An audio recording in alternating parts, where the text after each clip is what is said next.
Buenas tardes a todos. Me hago cargo de la problemática a la hora de acceder a esta plataforma, pero no obstante me resuelvo a continuar ya que las clases se graban y luego son accesibles para todos, ¿vale?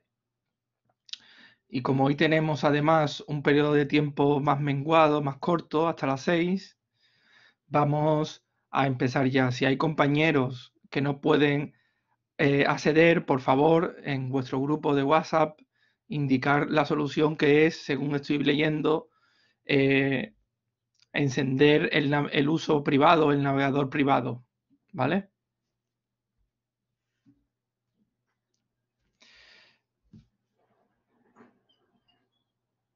Con respecto a lo que Antonio me dice, por favor, escríbeme al correo y te contesto adjuntándote los libros, ¿vale?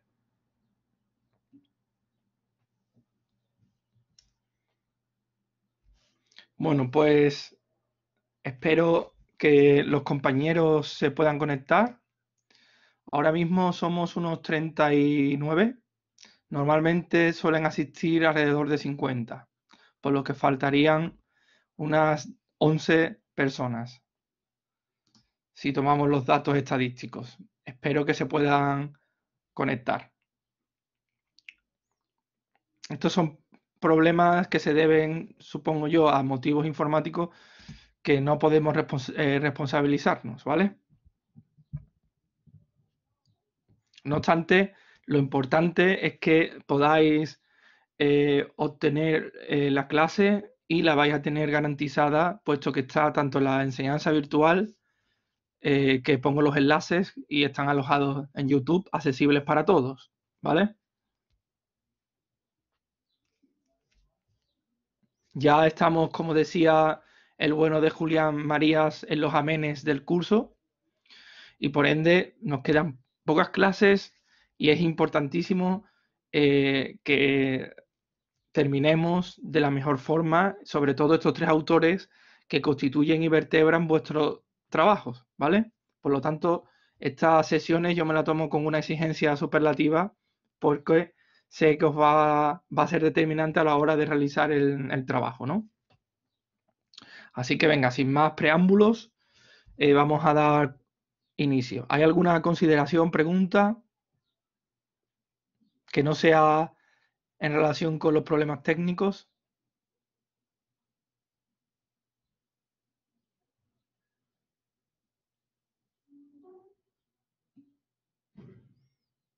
A ver, Jesús, dime.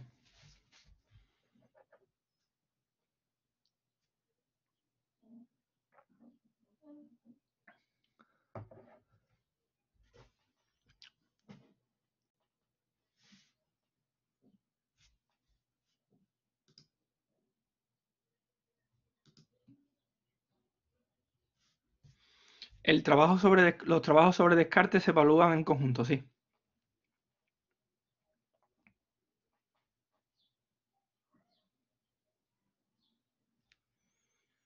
Bueno, ya parece ser que somos eh, algo más de 44 personas, por lo tanto, parece ser que el problema se ha solventado. No sé si gracias a Andrea o a alguno de ustedes que ha compartido con los compañeros esto del navegador modo incógnito. Venga, pues empezamos, ¿vale? Mira, ahí tenéis una foto un poco graciosa, ¿no? Pero creo que recoge la personalidad legada del filósofo, ¿no? Un filósofo de corte aristocrático, casi un dandy, en esta especie de postureo, ¿no? Que es muy de nuestra época. Ahí tenéis a Ortega, pues fumando, ¿no?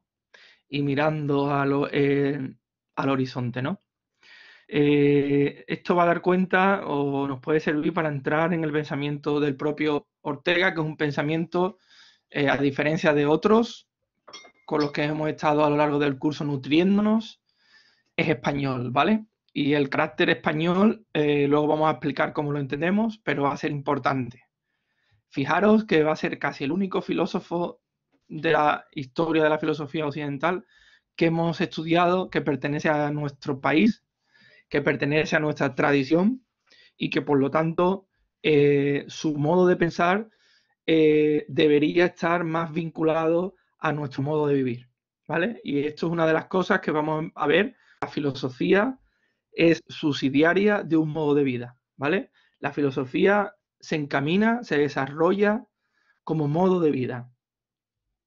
Esto supone negar otros tipos de tradiciones. Por ejemplo, suele entenderse la tradición anglosajona, la tradición analítica, que está basada principalmente en un análisis lingüístico, en un análisis lógico.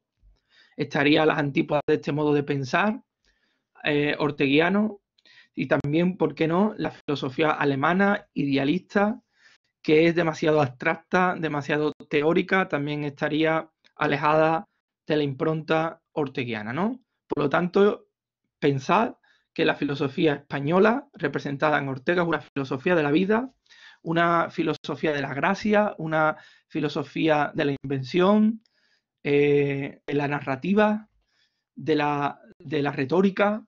Vamos a ver qué significa luego esto, ¿no? Entonces, una filosofía que puede estar ligada con ciertos estereotipos de nuestro carácter de ser, ¿no? Esto es importante. Luego vais a ver cómo hay ciertas similitudes que yo enlazo con Heidegger y la filosofía de la existencia, ¿vale? Y esto tiene que ver con, para entrar ya con Nietzsche, ¿no? Recordad, ¿no?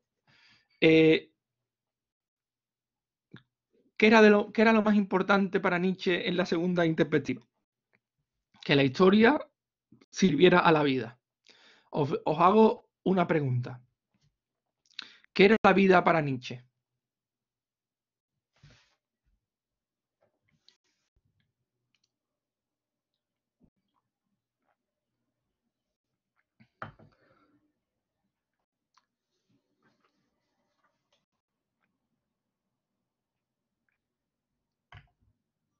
Alejandro Piñero dice aceptar el devenir. Claro, Carmen decir a lo que venga. Eso es. Y eso se confrontaba con actitudes depauperantes, con actitudes desvitalizantes, con actitudes narcóticas, con actitudes anestésicas ante la vida, ¿no? Eran estas actitudes, dicho de manera metafórica, lo que intentaban es obtener una objetividad, una verdad de carácter universal y destruir la particularidad, la singularidad y la individualidad. Y sobre todo, vamos a verlo con Ortega, como cuanto más verdad objetiva, menos perspectiva y por lo tanto menos historia y menos verdad radical. Esto va a ser una de las nociones importantes, la realidad radical y la verdad radical que va a defender Ortega, ¿vale? Entonces, ¿qué vamos a hacer hoy? No vamos a entrar hoy en el texto, a analizar el texto capítulo por capítulo, como hemos hecho con Nietzsche. Vamos a hacer una introducción que va a servir a modo de un proemio, de una especie de... o sea, un proemio es un texto que se hace para introducir el discurso, ¿vale? Entonces, vamos a hacer eso. Os voy a dar un esbozo del pensamiento de Ortega, que no es erudito, que no es sistemático, es unas primeras impresiones sobre el pensamiento de Ortega en relación con el tema de la historia, ¿vale? Porque el pensamiento de Ortega es largo, extenso y no se agota en mi explicación, ¿vale? Pero espero que os sirva, si os interesa mucho, para poder explorar, ¿vale? A ver, yo creo, ¿no? Aunque España tiene una tradición de filósofos desconocidos, pero importantes y muchas veces camuflados en la literatura, Ortega es uno de los grandes filósofos españoles casi recientes, junto quizás con Unamuno, ¿vale? Una de las cosas del pensamiento español, bajo mi punto de vista, es el estilo. El pensamiento español filosófico es un estilo, no sé si podemos llamarlo de esta forma, narrativo, ensayístico, literario, ¿vale? En contraposición con otros estilos, que ya os lo he dicho antes, ¿no? Que podría ser el estilo muy sintético del pensamiento analítico, ¿vale? Cuando me refiero a pensamiento analítico, la analítica es una corriente filosófica centrada en el análisis lingüístico, en el análisis del lenguaje, con el apoyo, vamos a decirlo así, de la lógica, ¿vale? Como herramienta. El otro pensamiento diferente puede ser el alemán, el alemán, vamos a decirlo así. Entendiendo por alemán Hegel, ¿vale? Kant. Desde luego no entraría Nietzsche, que sí presentaría un estilo más, en este sentido, que lo estamos diciendo, más español, ¿no? Más narrativo, ensayístico y literario. Claro, no sé hasta qué punto, es algo que os pongo en vuestra consideración, el carácter vital después se plasma en la manera de hacer filosofía. Esto ya entonces nos estaría dando una de las cuentas, una de las claves por lo cual la filosofía aparece como endeudada por la vida, ¿no? O endeudada en la vida. A ver, José Manuel. Ortega, la alegría de vivir del dandy en contraposición de rigor de Unamuno. Parece ser que sí, ¿vale? Aunque ambos autores españoles, ambos filósofos, tienen ese patos, tienen ese... pato es una palabra griega que significa afectación o afecto, ¿vale? O condición afectiva, ¿no? Este patos, ¿no? Existencial y también vital. Lo que pasa, como José Manuel dice, Ortega parece más, luego lo voy a explicar, ¿no? Más cervantino y Unamuno es más rigorista, más patético, más dramático, más trágico, ¿no? Y por lo tanto, aquí hay un pensador que lo vamos a ver como último, pero que está dialogando constantemente. Antonio, no, lo que escribo no se ve en la pizarra.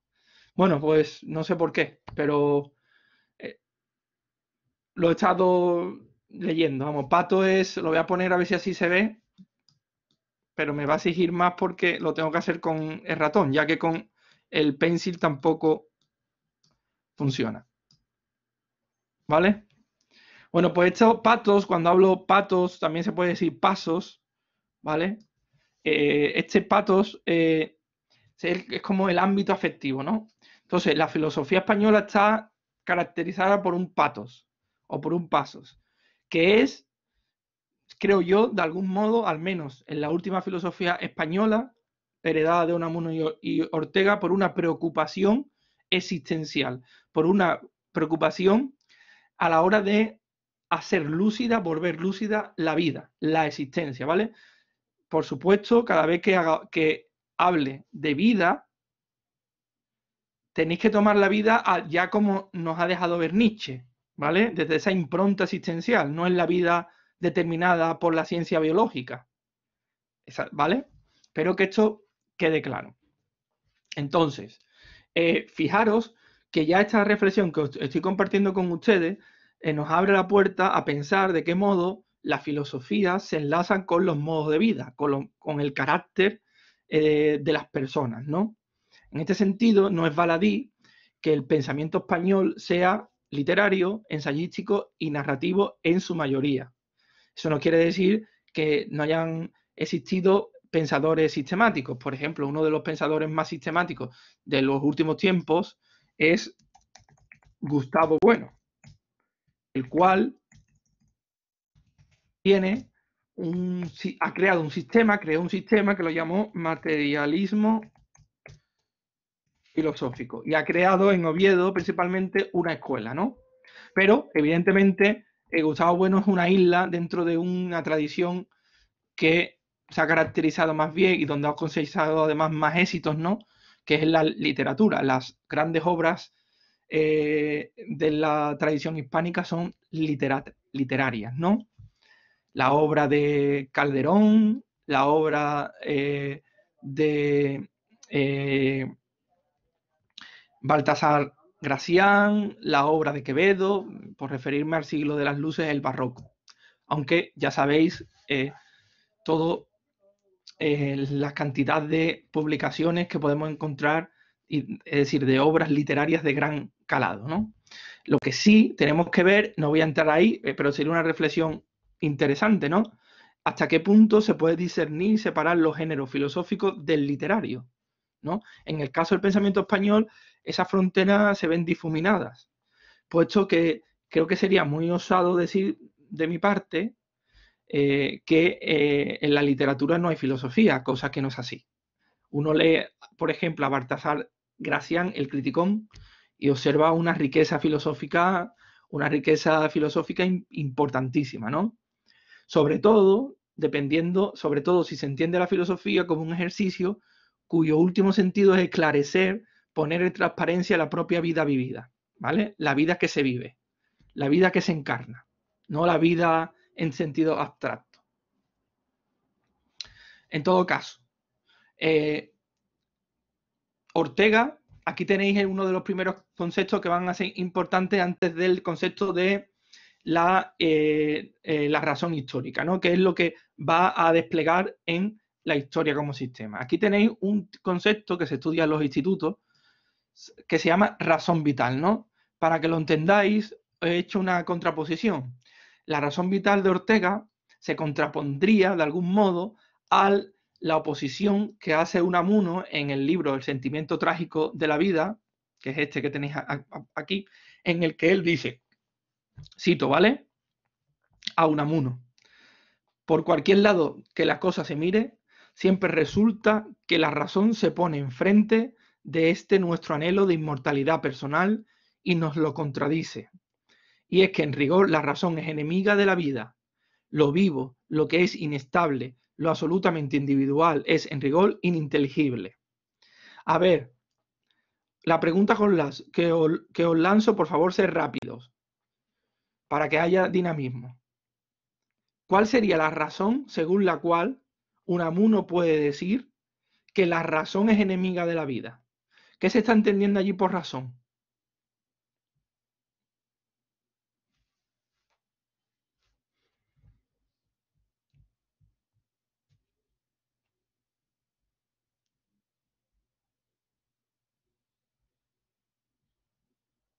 ¿Se entiende la pregunta?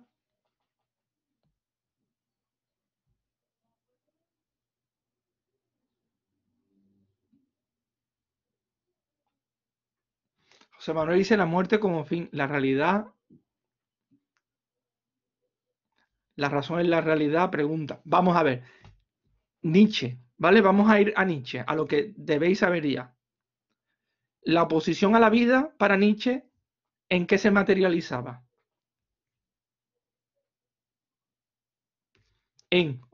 Venga, os lo voy a decir, pero por favor, decidme luego si lo entendéis. La oposición a la vida en Nietzsche se materializa. Carmen, historia, pero ¿qué clase de historia? La historia que critica Nietzsche, ¿por qué está caracterizada? ¿Qué tipo de verdad se deriva de la historia a la que critica Nietzsche?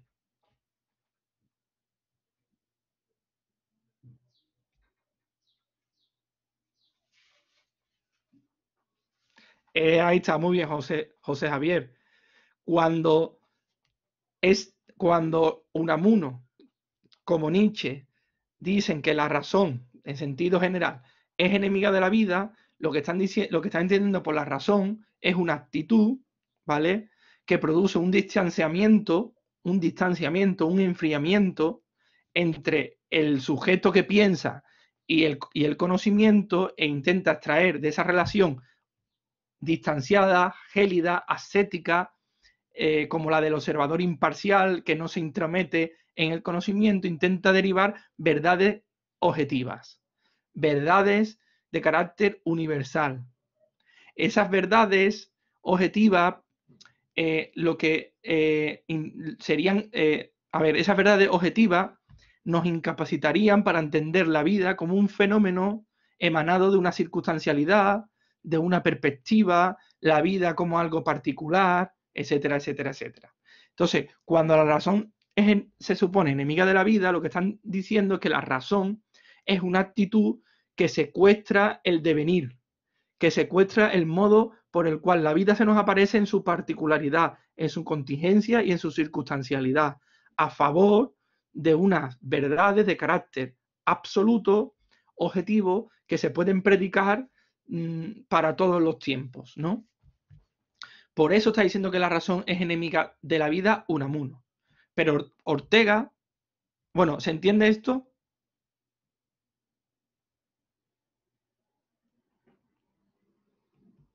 José Manuel Navarro Sarmiento, Carmen, José Javier Núñez,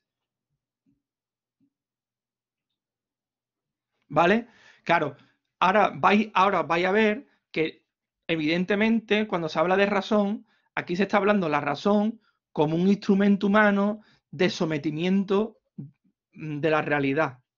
Pero Ortega no va a estar de acuerdo porque él habla, mira, razón vital, es decir, ya el propio concepto nos da de que razón y vida pueden ir unidas, ¿de acuerdo?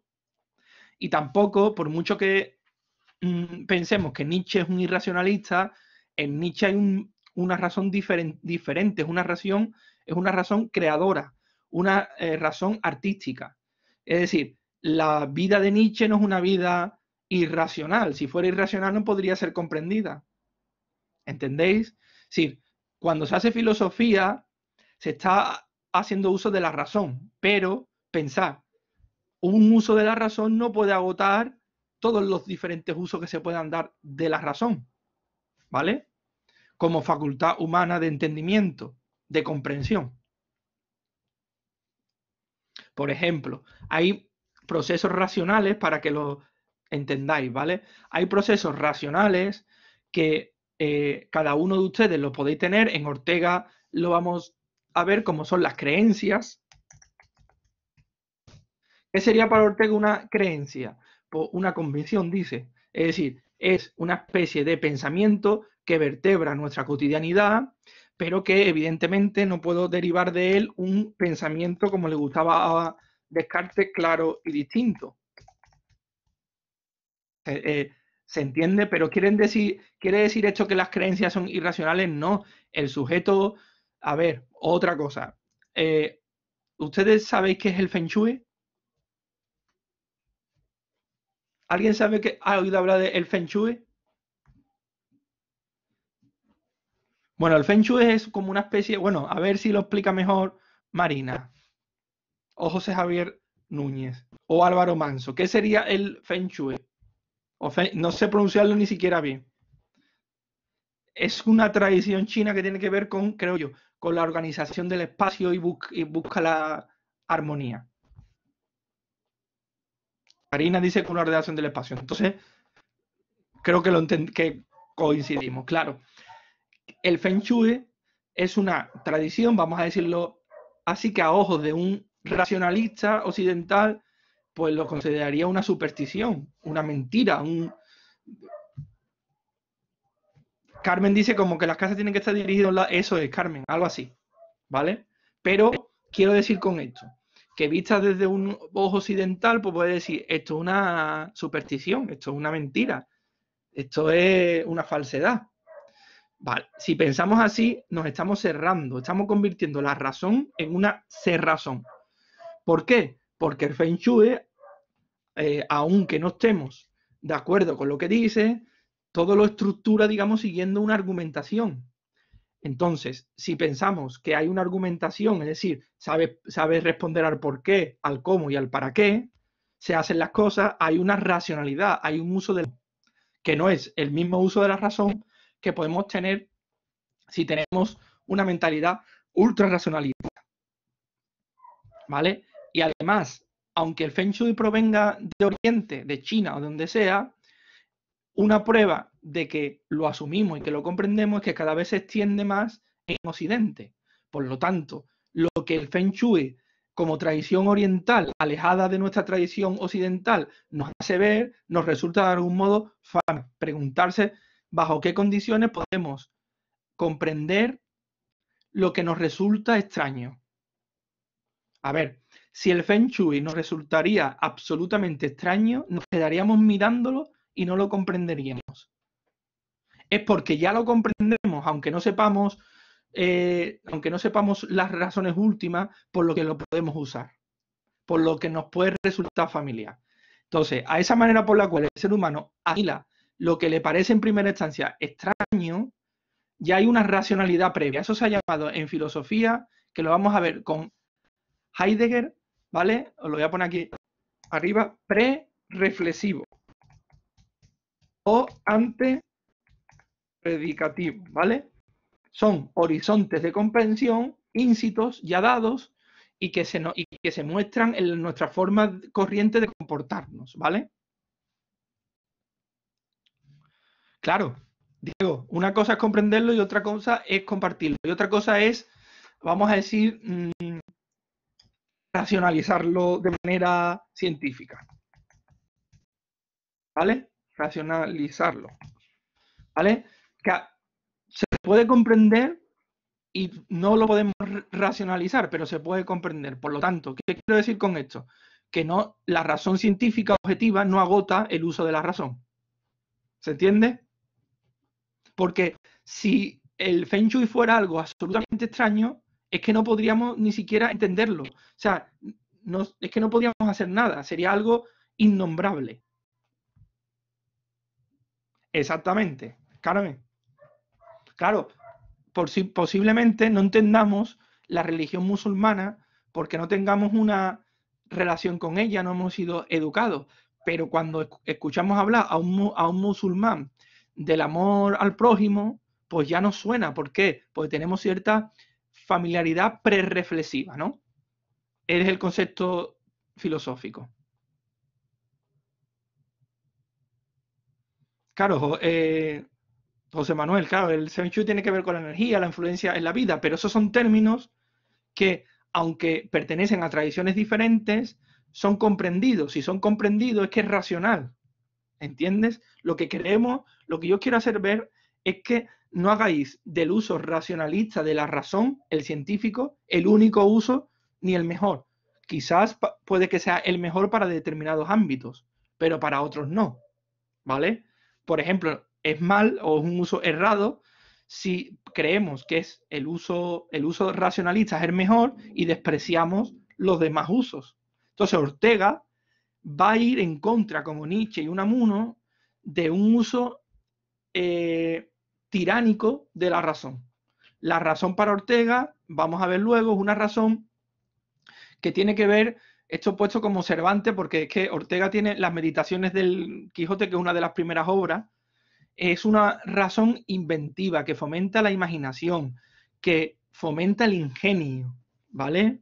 Es decir, es una razón que tiene que ver con la capacidad del ser humano por fabular y por crear mundos. Que eso es para Ortega una característica eminentemente humana, ¿vale? Entonces, aparte de esta pequeña anteposición con Unamuno, Ortega se antepone principalmente a dos corrientes de la España del siglo XIX, ¿vale? Una es la escolástica tomista de orientación objetivista. De la escolástica tomista hemos hablado en relación con Descartes. Descartes se nutre de Tomás de Aquino, ¿vale? Esta escolástica tomista, hasta donde sé, es una perspectiva filosófica apoyada en el realismo, es decir, que hay verdades absolutas independientemente de los sujetos que la viven, verdades absolutas independientemente del conocimiento del que vive, ¿no? Del científico, del humano. Y esto a lo mejor suena más por historia, ¿no? El krausismo. ¿Alguien ha escuchado algo del krausismo y de Sanz del Río?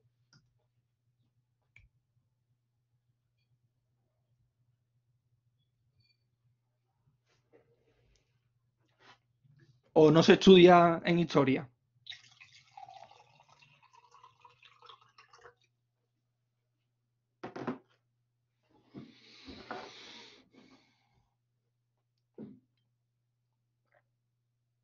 Bueno, en todo caso, el krausismo se suele estudiar como perspectiva dentro del siglo XIX y como uno de los antecedentes culturales que luego van a explicar las guerras civil y todo el contexto previo, ¿no?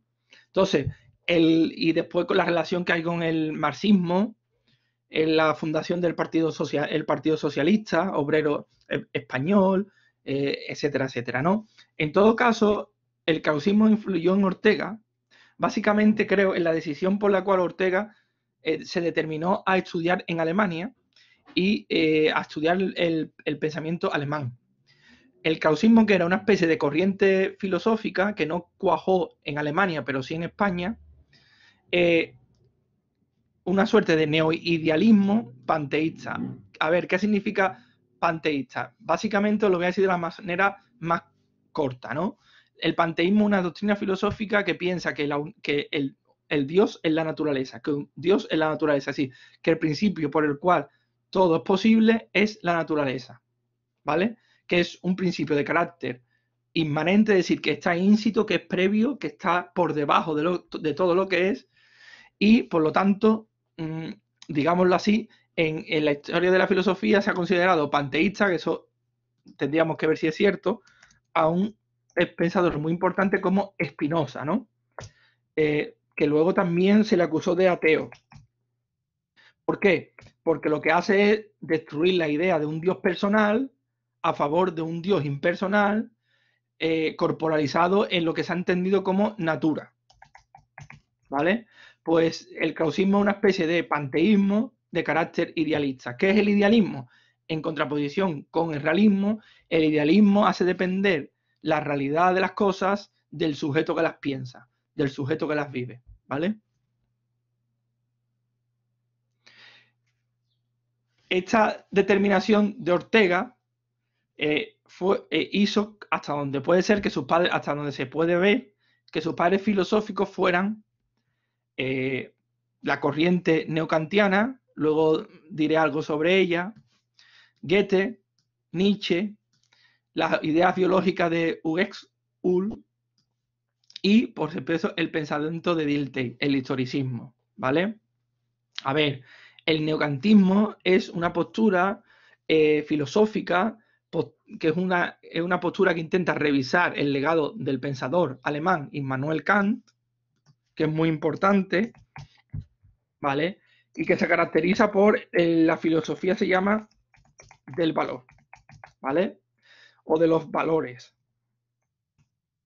¿Vale? Estos valores en la filosofía eran una especie de entidades suprasensibles que permitían conectar algo que Descartes había dejado desconectado, ¿no? Que es la realidad interna del yo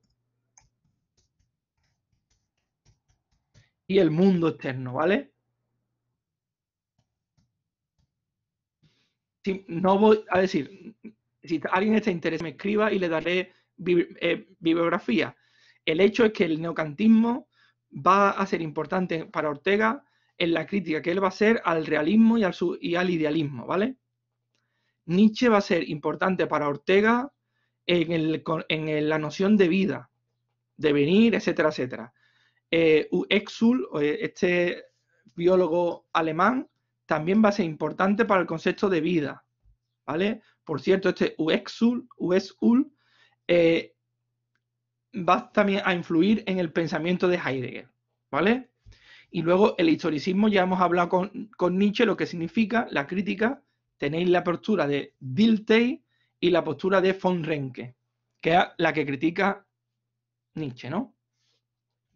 Pero ya realizada este contexto, os hago una pregunta que para mí es la más importante, ¿vale? ¿Qué caracteriza al pensador Ortega frente a su época? Es decir, ¿qué es lo que hay de genuino de Ortega? Pues yo creo que lo que hay de genuino Ortega es el intento de elaborar un pensamiento filosófico basado en el intento de volver lúcida la vida, la existencia humana, en la que la vida se presta al hacer en el mundo, al tener que realizarse en una circunstancia, ¿vale? Es decir, Ortega crea una vida comprometida con la vida concreta de cada uno de nosotros, cuyo compromiso es hacer lúcida la vida como ese intento de rehabilitar para que el ser humano pueda dar cuenta de lo que le pasa, de la experiencia vivida. ¿Vale? Por eso Ortega, el pensamiento circunstancial, ¿qué significa que el pensamiento circunstancial? Que está afincado en la vida, que está encarnado en lo que hacemos y no desconectado como si viviera en un paraíso ultraterrenal. ¿Vale? Ahora vamos a pasar para explicar un poquito más estas oposiciones que hay en el pensamiento de Ortega. Recordar que Descartes hablaba de cogito me cogitare. Contraponerlo con lo que dice Ortega. Yo y mis circunstancias.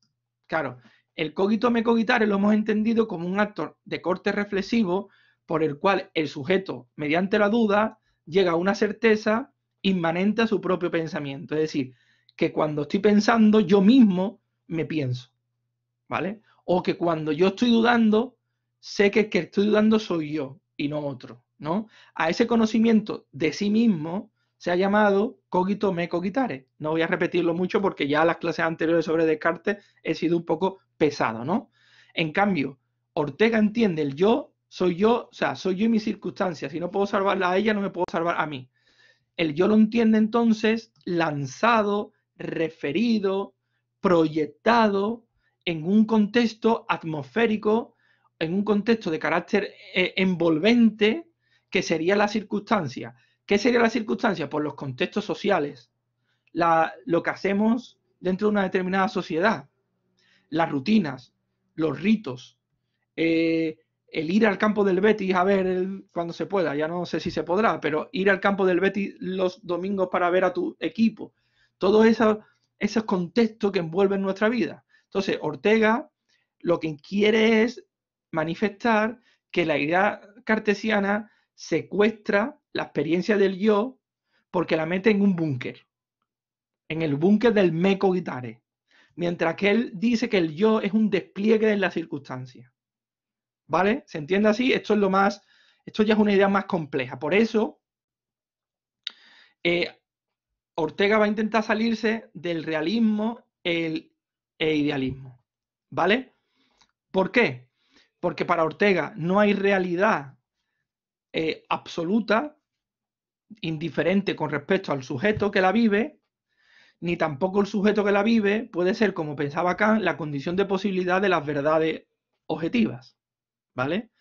Para Ortega, la realidad es un crisol de perspectivas que confluyen en el lenguaje y en la razón que las unificaría, ¿no? Es decir, para Ortega la realidad es perspectivista, plural, pero no irracional. Se puede articular mediante una comprensión o un sentido, ¿no? ¿Se entiende? Para continuar, evidentemente a lo largo de las clases que queden, voy a explicar mejor lo de las circunstancias. Pero quiero que se quedéis con el gesto del pensador Descartes con el pensador Ortega.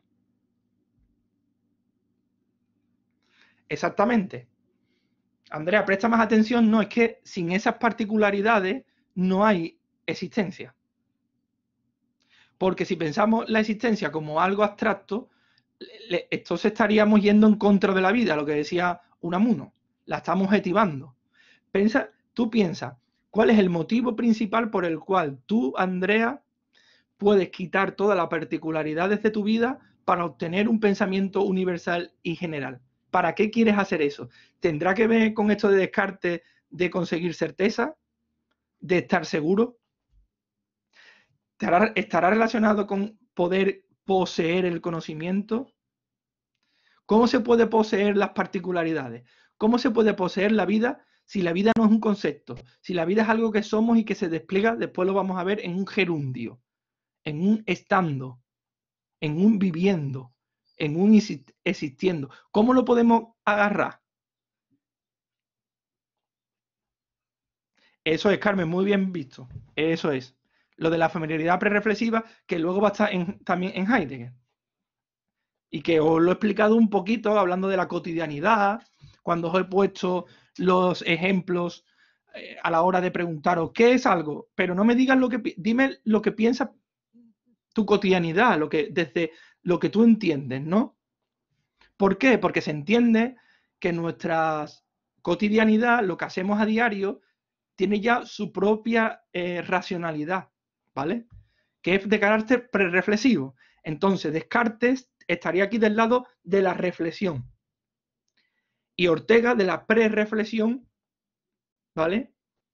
De carácter, digamos, existente, del estando fuera. Porque el yo que está en una circunstancia es un yo que es trazado por una circunstancia, que está siempre fuera de sí, no dentro de. Entonces, claro, tanto Descartes como Ortega no se posicionan en una, digámoslo así, en consecuencias separadas. Ambos toman la filosofía como un intento de hacer lúcida la experiencia, pero evidentemente en Descartes supone una hiperreflexión y en Ortega estaríamos hablando de que la reflexión se hace siempre en relación con la circunstancia, con lo atmosférico, con lo externo, si lo queréis llamar así. Entonces, diríamos que Ortega, esto pensarlo conmigo porque es algo con lo opuesto para que os sirva de motivación y que os sirva para introduciros, ¿no?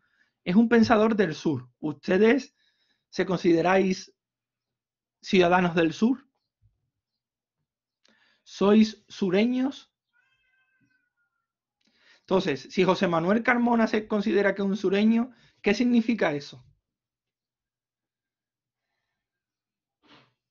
¿Qué significa que somos sureños?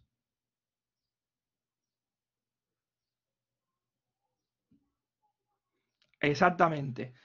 Amor a la vida. Ahora vamos a desgranar qué significa amor a la vida, porque puede ser que Nietzsche sea un sureño. Y podría ser también que incluso Heidegger también. Y Ortega. Por lo tanto, con ser del sur excedemos una categoría geográfica, pero que en Ortega sí que coincide categoría geográfica con modo de pensamiento. Porque lo que estamos hablando aquí, a pesar de que Ortega tuvo una crítica bastante desafortunada al ideal andaluz, pero estamos hablando aquí de una actitud vitalista. ¿Qué significa una actitud vitalista? ¿Ser optimista? No. Una actitud vitalista es situar a la vida como centro por el cual todas nuestras acciones se desarrollan. ¿Qué se me ha ocurrido para que se entienda de manera más clara, ¿no? Esta pregunta en verde, responderla.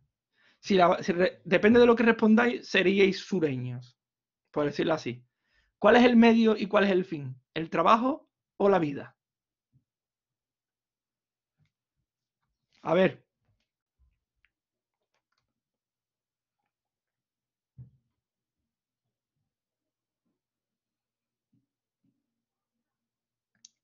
Si respondéis como Ana, que es italiana, por lo tanto se supone sureña,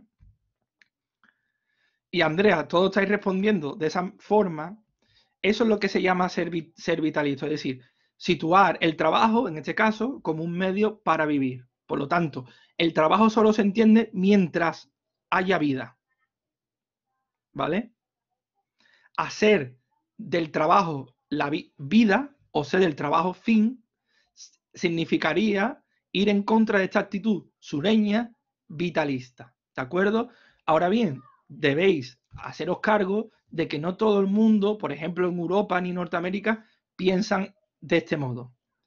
Este es uno de los motivos a partir del cual a partir de los cuales se puede entender cierto odio que puede haber a lo español dentro del pensamiento, vamos a decirlo, os lo voy a decir así porque ya hemos hablado de ello con Descartes, protestante.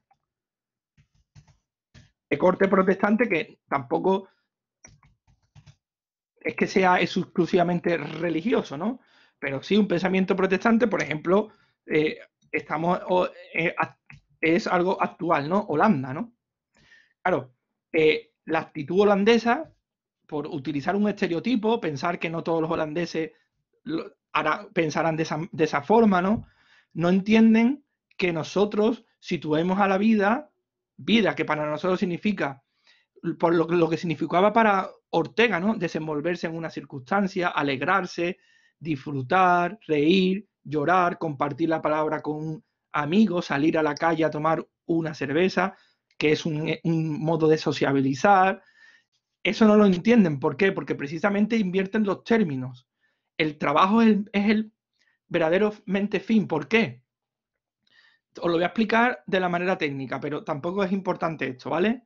Pero lo voy a explicar para que ustedes lo entendáis, el pensamiento filosófico que hay detrás de ello, ¿no? Es porque el pensamiento protestante se ha cargado la idea de digamos, la idea de libertad como libre arbitrio.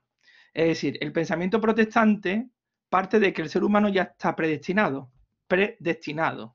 Por lo tanto, ya está condenado de base o salvado de base. Para mostrar que tú tienes éxito, es decir, que estás salvado, tienes que triunfar en el trabajo. ¿De acuerdo? Tienes que ser exitoso en el trabajo. Eso va a ser señal de que Dios te quiere. ¿De acuerdo? Por lo tanto, ahí el fin no es la vida como el disfrute, el relacionarse con el otro, sino el trabajo. ¿Vale? Esto es una explicación muy general, habría que profundizar, pero quiero que ustedes lo entendáis de esa manera, ¿no? Exactamente, la cultura china y su visión del trabajo. Pasa que China, a mí se me escapa, ¿no? Pero China es una sociedad bastante colectivista en el que hay una poca impronta del pensamiento individual. Eso no quiere decir que los chinos no tengan cierta perspectiva de su individualidad, pero que son menos reacios a, por ejemplo, sufrir penas individuales a favor de el colectivo. Cosa que los europeos somos más intolerantes con respecto a eso y tenemos sí cierto estrato cultural de defensa de individuales, ¿no? Pero para que ustedes veáis, tenéis que decir, cuando, a ver, vale, es que se escuchaba doble, ya.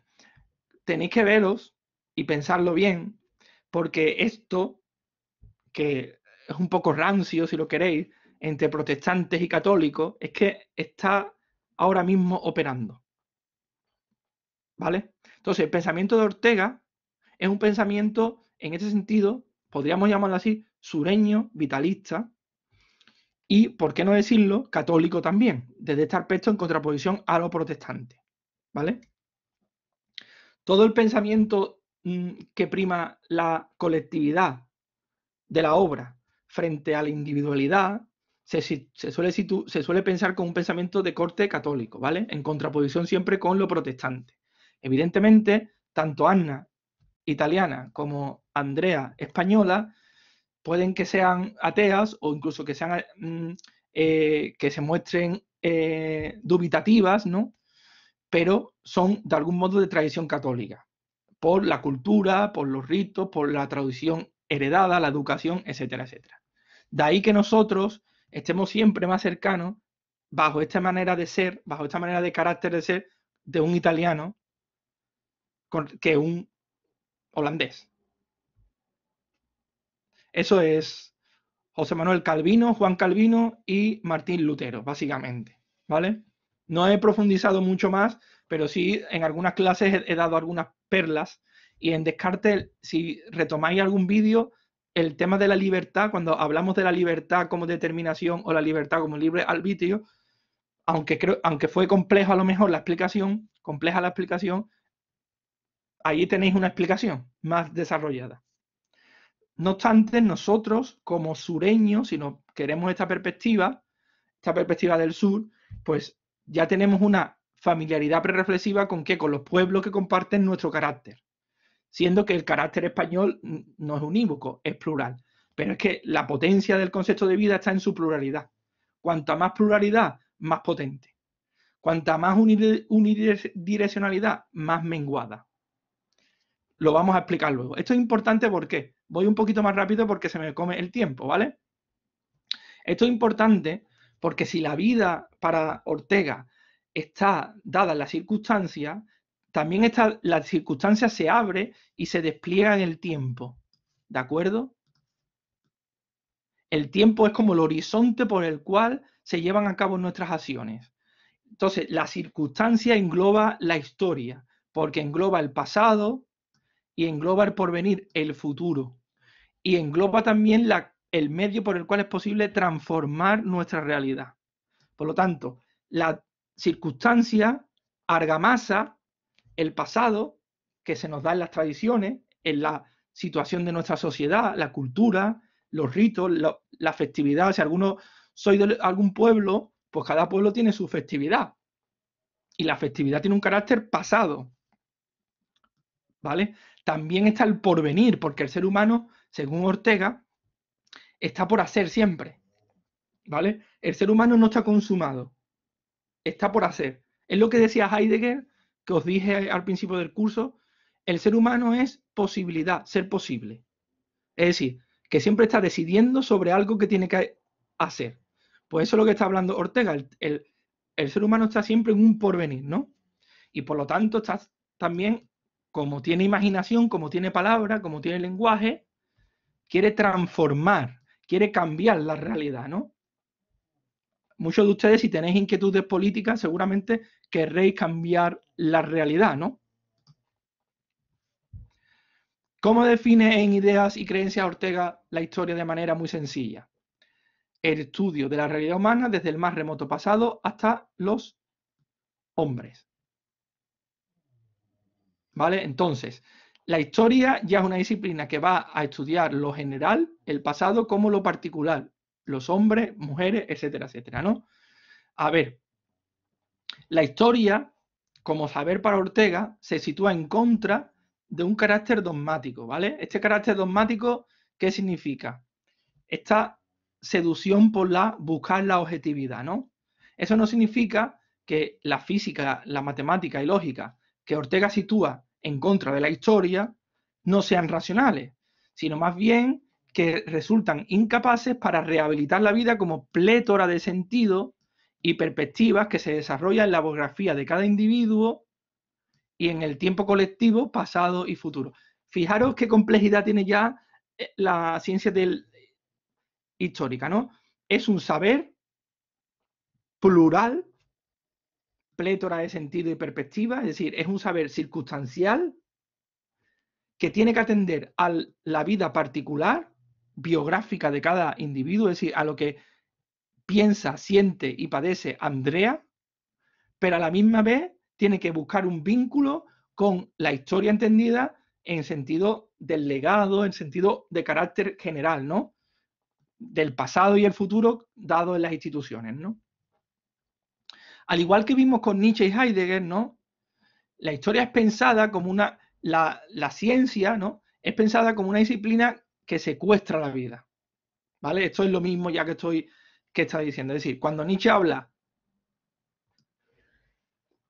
disculpad, cuando Nietzsche habló de la verdad sin consecuencias, esa verdad objetiva, aséptica, es decir, una verdad que es pura, ¿no? Y con Heidegger lo vimos, esto de la aletheia, en contraposición de la verdad como adecuación.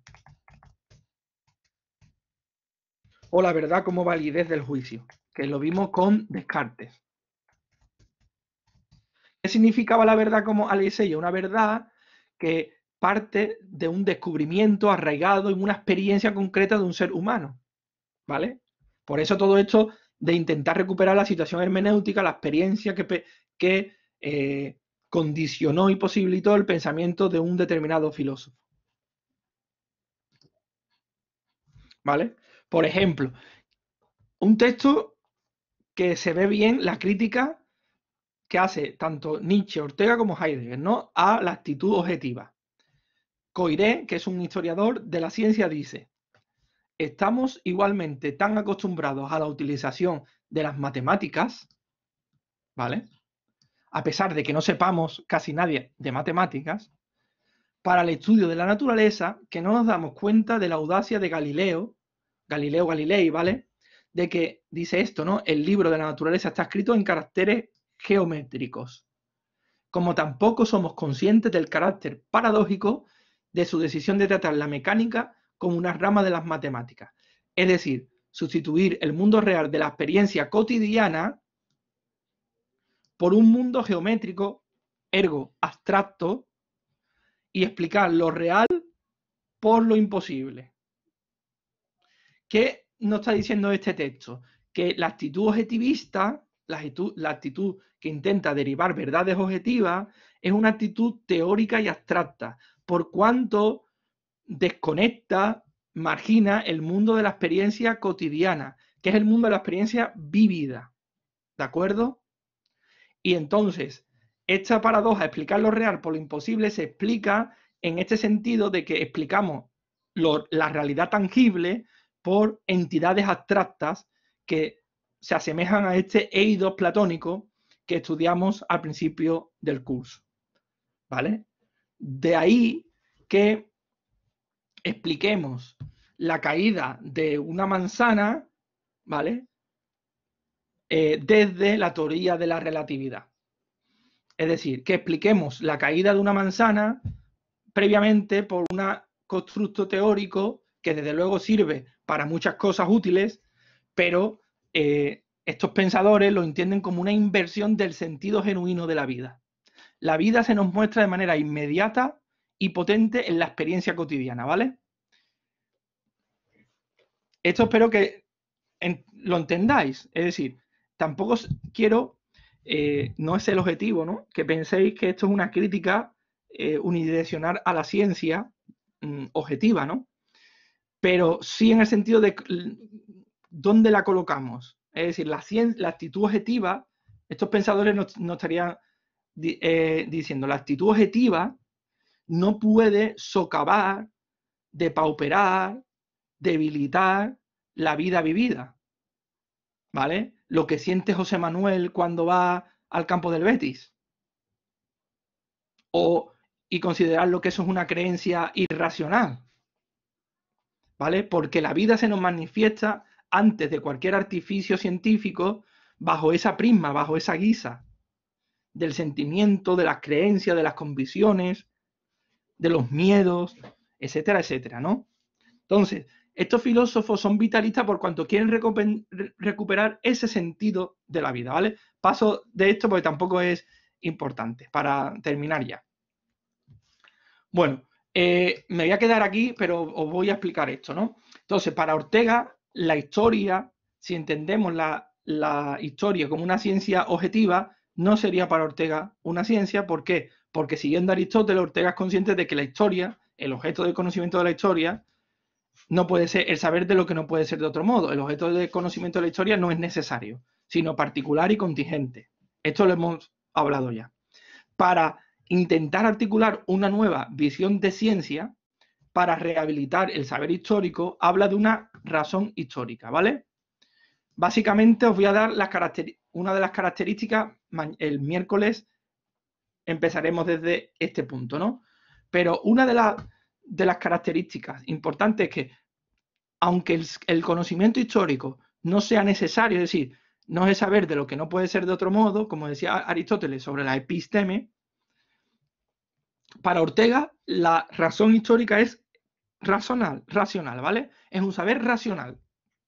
Es decir, es un saber comprensible, articulable en un sentido. Articulable en un sentido. Que puede ser, por lo tanto, explicado para que otro lo entienda. ¿Vale? Cuando ustedes estudiáis un fenómeno histórico como la guerra civil, no tenéis una verdad objetiva de la guerra civil, pero lo que ustedes estudiáis puede ser compartido y entendido por otro, ¿vale? Por lo tanto, es racional, ¿vale? El método de la razón histórica, y termino con esto, ¿vale? El método de la razón histórica ni es inductivo, ya explicaré qué es inductivo, ni deductivo, sino consiste en narrar. Esto es muy importante. Esto es también del carácter, la impronta de Cervantes. La historia, ¿qué es lo que hace? Narrar lo sucedido, contar lo que ha pasado, ¿vale? Y la narración es ya en sí mismo el método para ser inteligible, racional y comprensible el propio saber histórico en el que se enmarca la realidad humana. ¿Vale? Cuando ustedes narráis algo, lo estáis haciendo inteligibles para el otro. Lo estáis desglosando, lo estáis desarrollando para que se pueda comprender. ¿Vale? Eso es una manera, digamos, de entenderlo como saber racional. Pongo aquí la R, ¿vale? Venga, con esto lo dejamos. Son las 6, lo dejamos, continuaré el miércoles y ya el miércoles hacemos el análisis del libro, ¿vale? Ir leyendo el libro porque me voy a basar en el libro, ¿vale? Si hay alguna pregunta, pues ya el miércoles comenzamos con un tipo de pregunta. Lo más importante para terminar es que tengáis en cuenta que hemos hecho hoy. Es esto, ampliar los límites de la razón. Reitero, ¿vale? Ampliar los límites de la razón humana. ¿Vale? Venga, con todo esto me despido. Espero que os encontréis bien y hasta el miércoles. Venga, hasta luego.